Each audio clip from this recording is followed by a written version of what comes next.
Ya, inzwai VaIsaac Chiremba anogara kuEpworth kuOverspill. Ya, paindirwisa apa inyaya yekuti aindipa mhosva dzange ndisina. Pambanaka munhu waindombo padama resadresha pamba takatorowa zvibhake pesa pandaindoita zvokusapindura tinsaro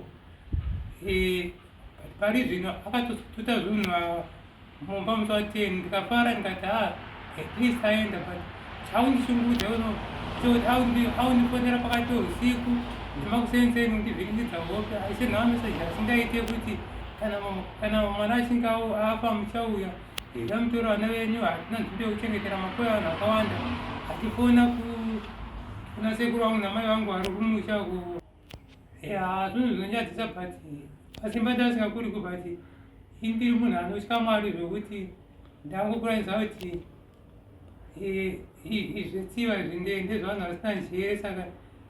indangotora kuti ndingorohwa wangu ichingofanyere segwana but ndakutaba kuzoona kuti ndogona kufa nokurohwa ndikati bheta ndotora shenodha inova yakazoita kuti iya kwakanoudzwa kuti ukuthi anoita informal violence but iya akatozoita violence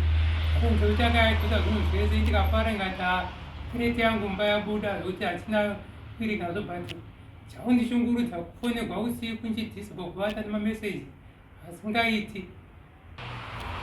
kuti rinodha ndakaitora musi wa 24 May gore ripi gore rino namo nokurohwa tikaenda kukoti musi wa 4 June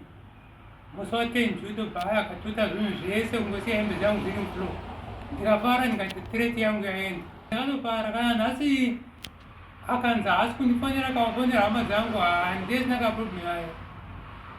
aikurova ikanganiko hatimboti kana pasvondo kana ndaita zvokuti ndikataura mandipindura ndaigona kutorohwa everyday but ini semunhu angakuziva kuti izvi zvinorovesa ndandogaramba ndakanyarara ini zvokuti adzoke pama pangu handifungiti zvinobuda chero zvikanzi rabda nekupi zuva no ndakatosununguka nekuinda kwake chaunshungurudza